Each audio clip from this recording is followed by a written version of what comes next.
where you see Frank Lepore on your right-hand side, board full of Planeswalkers. Harry Corvese has just resolved a large Sphinx's Revelation. Yeah. You think that's enough Planeswalkers? I think he needs a fourth. He may need all of them. I mean, against a person who's just drawn 10 cards. That's fair.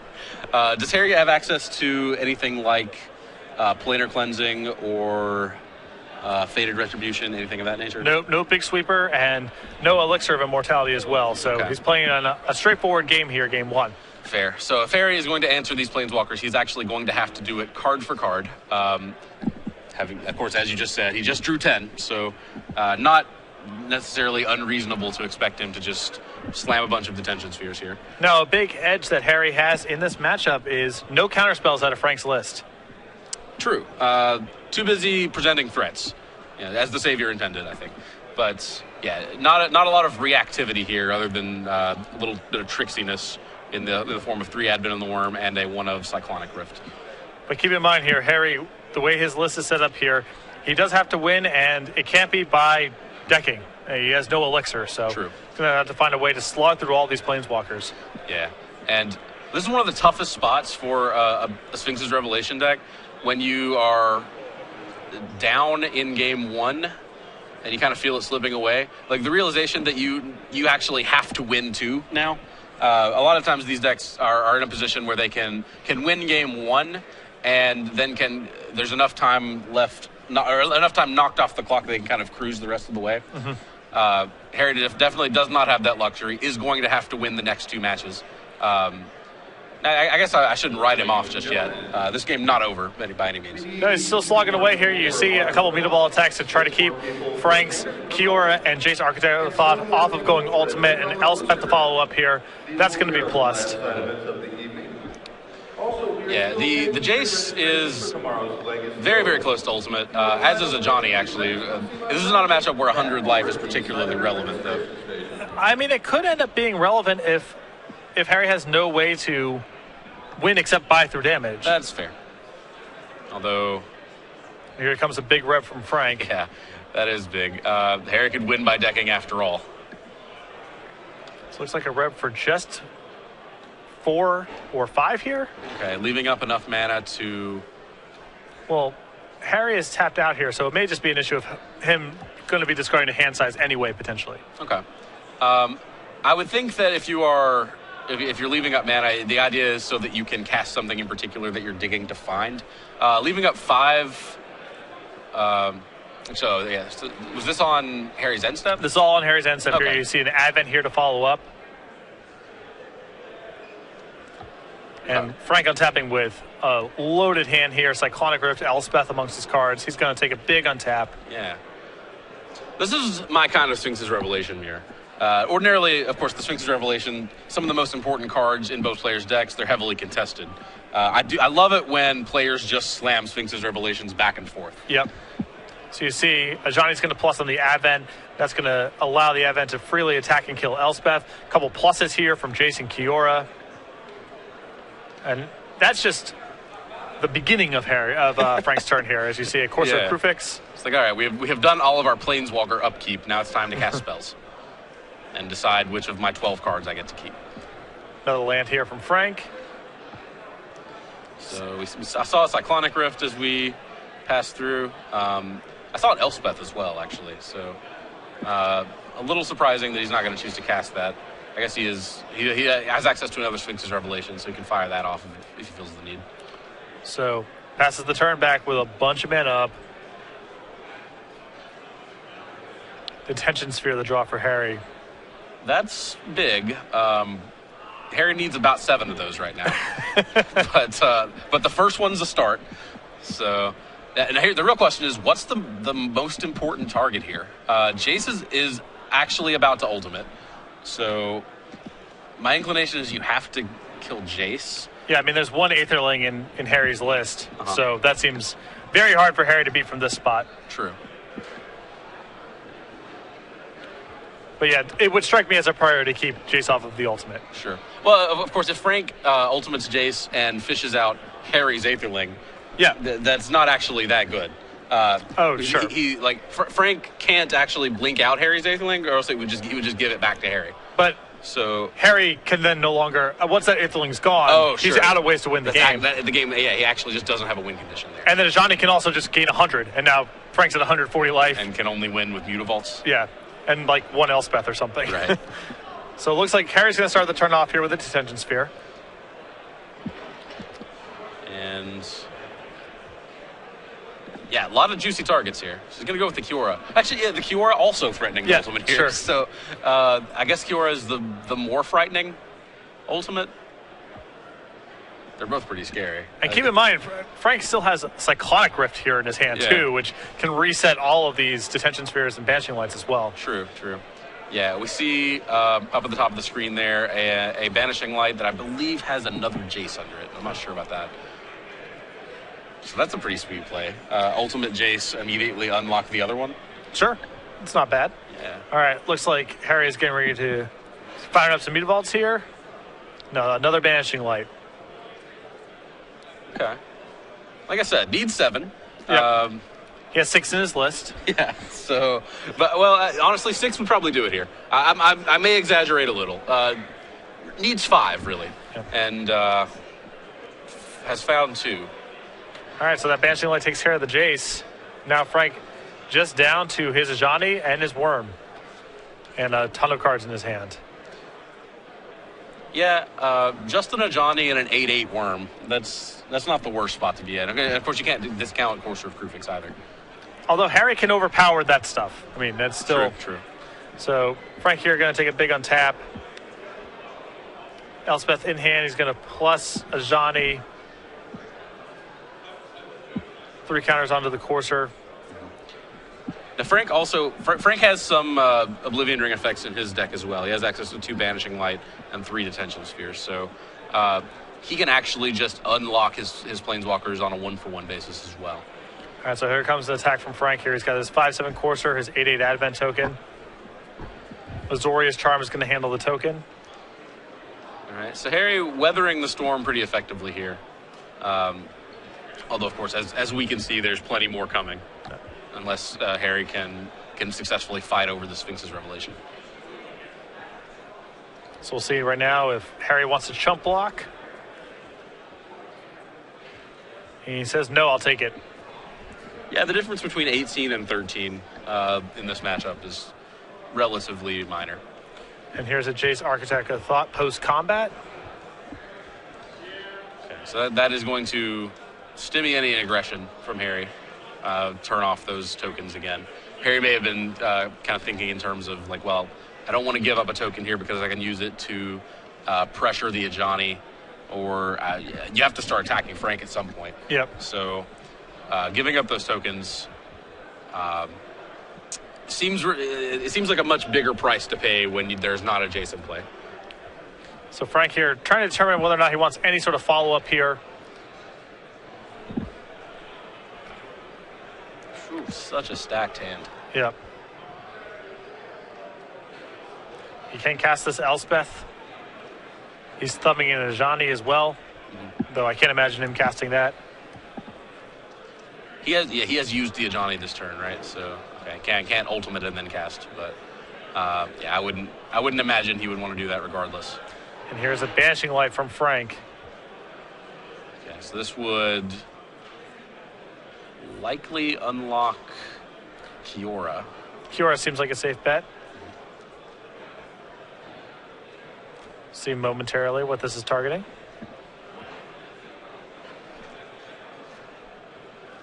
Yeah, there'd be, of course, no reason to unlock Jace when you have already cast one from your hand. So I wasn't completely positive that that's what that top Vanishing Light was hiding, but it actually is. We can see that now. And if you look at the clock in the middle of the screen here, we're hitting 17 minutes here. Both of these players have to be concerned now. If they're not the one that wins game one, it's going to be really hard for them to even get a draw. Yeah, I agree. I think Harry may have been in time to scoop it up for clock reasons territory. Honestly, he may have been in that territory from the moment we switched to this match, which is a bizarre thing to say when we actually switched to him resolving a revelation for 10. Yeah. So Kiora is unlocked. The turn is passed back to Harry. Take a peek. if you spot Harry and Aetherling, just right now, just he draws it, resolves it. How is that good enough here? Like, does that turn the game around?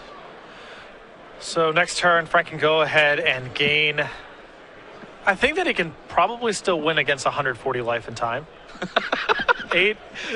I love this. I just love that that's a real statement that we get to make. I don't know. It's like it's over 15 turns because 8 times 15 is 120. Right. So I would be surprised if there were 15 cards left in his deck. That's a real concern too. Yeah. There's still Elspeth. There's random Mutavaults. Maybe there's other tools here, but sure. Not sure that those are actually going to get the job done. And as long as Kiora's in play, that actually blanks Aetherling as well. Right. So you see 2 Mutavault attacks here. That's going to knock Kiora down to 1. And Frank's hand's still totally stacked. And keep in mind, he also has a Cyclonic Rift in his hand as a pretty big insurance policy in case something weird happens. Yeah. For the most part, Harry can only answer these Planeswalkers by locking them under enchantments. So Cyclonic Rift can bump them all into play, although really just for a turn. Yep. So Frank here casting his Sylvan Caryatid. He's plussing all of his Planeswalkers. Ajani now up to 9. Yeah, we see life totals. The one thing we don't see are library sizes. I think there's a strong possibility that Harry's actual game plan at this point is just to deck Frank the natural way, Frank has had an Ajani in play for a couple turns. He's had Jace. It looks like several Jaces in play over the course of this game. He's resolved at least one Sphinx's Revelation that we've seen. There's a good chance that Harry's ahead on cards and just wants to stay alive. Yeah, and looking at a quick check there, it looked like Harry is a little bit ahead right now. It looks like he's getting ready to Revelate, and I'm sure it's not for an amount that's going to cause him to fall behind here. Likely going to Revelate for the exact amount that would give him the win by 1 card. All right, so here's the Revelation and a turn here from Harry. 5 cards. Yeah, I just assumed that Harry had gone through way more of his deck at this stage of the game, but it looks like it's actually Frank who's revelated far more. Yeah, I mean, there's no reason to think that. Like, Sphinx's Revelation is not the only way to dig through your deck in chunks in Frank's deck. You know? Like, keeping those Planeswalkers in play for any length of time is going to thin your deck out pretty substantially. So a big untap here from Harry. And this is a scary spot for Harry because, he knows this is his game plan. Once you've committed to this, you cannot draw a card. Yeah. You get your card for the turn on your draw step. You've rationed those out exactly. And if that gas is not enough to get you there, you're done. So Harry has picked up a Dissolve among other cards here from his Revelation. Yeah, and of course, this is not just, finding gas to stay alive. This is finding gas to deal with 3 5/5s and 3 Planeswalkers right now, or 2 5/5s, but. So there is a Supreme Verdict clearing away Frank's Sylvan Caryatid and Courser of Crufix. Yep, that's step 1. And tapped 1 Mutavault in the process. I believe that Mutavault is turned off by Kiora currently. But it has access to 2 other Mutavaults and sends them both at Kiora, likely playing around something like a Zorius Charm. Oh, Jace plus last turn. Oh, sure. Okay, yeah. And now here's Aetherling. So a huge turn from Harry. Clearing up everything, doing some work on the Planeswalkers, and now Aetherling's in play. Okay. So Frank, of course, you were doing the math saying, like how long does it take an Aetherling to deal 140? Yeah. Frank's still at 40. He's got the steal of gain 100, kind of just sitting on the board there. Can ultimate his Ajani at any time, but has to actually make that commitment now if he wants to do it, because Aetherling doesn't take that long to deal 40. And there it is. Frank now going up to 140 life. Nice.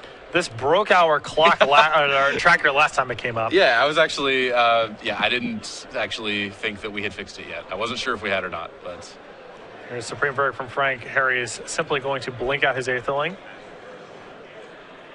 All right. So Frank actually at 140 there. Yep. And now, with Dissolve no longer on the table, Harry's tapped too low. That gives Frank an opportunity to resolve Elspeth Sun's Champion. We'll have some tokens for you momentarily. Yeah, Frank's deck not going to run out of Planeswalkers anytime soon. And there's a plus from Jace. This replacement Jace actually getting pretty close to ultimate territory. Although at this stage in the game, it's not clear what that even gets him. Yeah, there's just more reactive cards, more Planeswalkers. The Aetherling, of course, Harry has in play. Mm-hmm. So not a lot left. Yeah, if he ultimates Jace here, he can fetch out a Banishing Light or a Detention Sphere to... That's a pretty strong play, actually, to go digging for a Banishing Light, hit the Detention Sphere that is keeping Kiora locked down, and then plus Kiora targeting the Aetherling. Mm-hmm. If you can shut off Aetherling that way, you're in fine shape. So here comes an activation here from Aetherling. Yeah, it's Harry has so many options. Of course, if Aetherling is going to actually close the game out, we know it takes over 15 turns. Yeah. We don't know for sure, but we're pretty sure Harry's deck does not have 15 cards at this point. Pretty positive. I mean, from the count that it looked like Harry was doing there, it looked like there was maybe 15 cards, 20 cards left in the player's deck right before he revs. Okay. So Aetherling strictly on anti-Planeswalker duty here. So now that Harry has committed to the mana here comes the Cyclonic Rift again, forcing Frank to blink out potentially. And Harry's going to consider countering this, it looks like.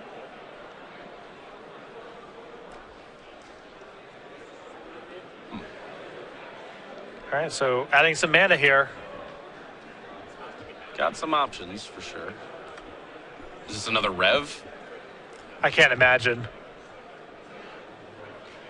Yeah, I don't think that, as we've said, we're pretty sure that Revelation actually just ends the game. Oh, of course, Syncopate. Yeah. What other reason would there be to count out a bunch of plans? Like Revelation, that doesn't sound right. But yeah, Syncopate would do it. All right, so that allows Aetherling to take care of the Elspeth, and another one of Frank's Planeswalkers is down. Mm-hmm.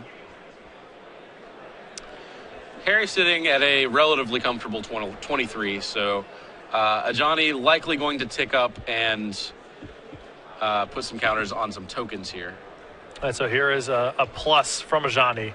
That's going to turn those soldiers into 2/2s. And here comes an attack from Frank. And we see that Frank actually found another Ajani.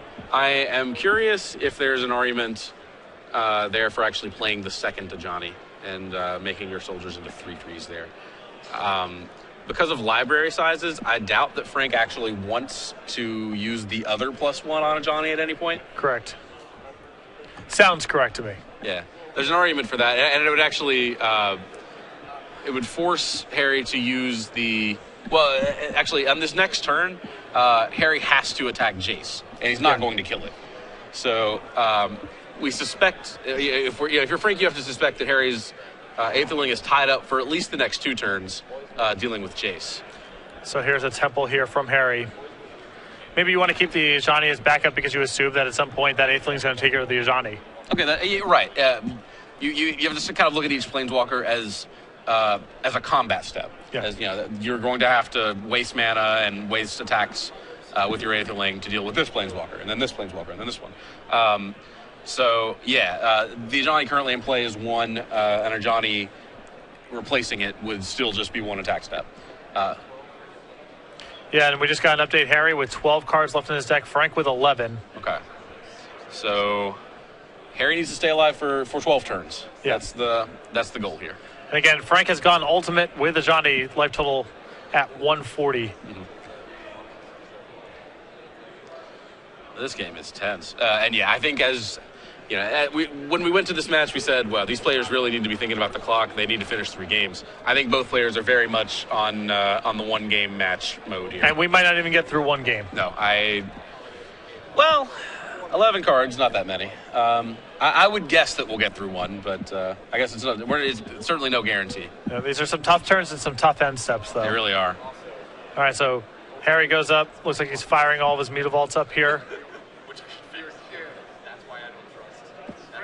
Okay, so actually gets some extra damage there. So it doesn't just have Aetherling to work with. So with his Mutavaults, he can actually finish off Jace and Ajani in one swing, it looks like. Although he's going to leave one Mutavault back. Well, Jace is still plussed here. So. Right. So he can deal 7 total with... 7 total with Aetherling, 1 with one of the Mutavaults to finish it off. Yeah. And then he could have sent the other 2 Mutavaults at Ajani. Oh, yeah. By only animating 2, he's short. Yeah. He could have theoretically fired them all up. If you are interested in either of these, come see my friend Neb. So here comes the attack. Registration station. Okay, and it looks like he is going to deal with Jace. I believe they were all going at Jace. So I think there he is, again, trying to play around a potential form interaction. Hasn't seen Azorius Charm all game, of course, because there aren't any in Frank's deck. But that's totally a card that you can imagine seeing 1 of, 2 of, especially in a deck like Frank's that seems stretched pretty thin in terms of like what it can find room for. Yeah, you could easily see 1 or 2 copies. Sure. And here is a Jace from Harry post-combat. And again, cannot use the -2 on this. Loses the game as soon as he ticks it down. Can't kill Frank by damage, and again, 1 card ahead on Library. That's his path to victory here. You see Aetherling phase out here at the end of the turn. Comes back in. Now Frank untaps. And Frank is... Yeah, Frank has 3 tokens. They are 2/2s currently. They would be 1/2s if they attacked. Frank can then, of course, activate Ajani to make them 3/3s. He could play another Ajani after that and make them 4/4s if he really wanted to. So there's some urgency on Frank's side to get this Jace off the board quickly, although less urgency, really. Normally, you're concerned about Jace because it's a source of card advantage. I could see an argument for just ignoring it here, actually. Yeah. So Frank here, again, trying to figure out if there's some way for him to win in time. You see the clock there. Under 4 minutes at this point, and this is almost certainly just a 1-game match. Yeah. Oh, yeah. We are not finishing a game. We're not even starting a game 2 at this point, I don't think. All right, Frank tries to resolve an Elspeth. Harry says that's fine. All right. Now, the Ajani, not an Anthem, can only grow 3 tokens at a time. So those extra tokens, not actually that significant. I could see them here, actually, the minus ability on Elspeth, just to clear out Aetherling for a turn, although, never mind. I just realized why that won't work. All right, so there is the plus. Ajani pluses as well. See how the counters get distributed. Looks like 1 more going on to the original pump. So now Frank with 3 3/3s in play and 3 1/1s. So Frank has to figure out how to deal 17 damage in what is now 9 turns, I believe. All right, so Harry picking up the pace a little bit. Starts off the turn by animating Aetherling, going at the Elspeth. Pumps to take it down. All right, so just 3 tokens. 6 mana, make 3 tokens. Jace pluses again, and now here's a Detention Sphere. That's huge if it resolves. Yep, And clears them out. there goes all the tokens. So the board is stable. You see the clock there. A little over 2 minutes to go. Yeah, now Harry, you're right, basically has to just get enough turns to pass in 2 minutes, I think. Yep. So passes the turn back to Frank. Frank's going to take a draw. It is a Detention Sphere of his own. Okay. And that's a card that certainly has some juicy targets here. Remember, he can also still plus his Ajani. There is a risk there, of course, that the decking is the way this game plays Yes, out. every time you activate Ajani, you lose a turn that you are allowed to stay alive here, basically. So the Detention Sphere, that gets met by Dissolve. Yeah, Frank has the option of plussing Ajani for gas. He actually also has the option of casting Sphinx's Revelation for gas, although that's a very, very risky situation. Doesn't find anything, and likely wrapped up the turn, though. Yep. Harry's going to check and see, likely reviewing what card types Ajani can and can't find there. Or if the reveal is mandatory. Oh, sure. Or if it's mandatory for Frank to take something here. Okay. And now you see Harry just trying to win the game in time. He's not even going to bother to attack Frank again at 140 life. Sure. Yeah, literally can't win with damage. Harry has 8 combat steps left before he decks himself, and can only deal 80 in that sense, or can only deal 64 in that All right. time. You see a temple there from Frank, and looks like both these players are just passing the turn back. Okay. And this is looking good for Harry. I don't know the actual numbers here, but... And keep in mind, next turn, that ultimate with Jace gets another card out of Frank's deck, too. True. It's like a time walk, basically.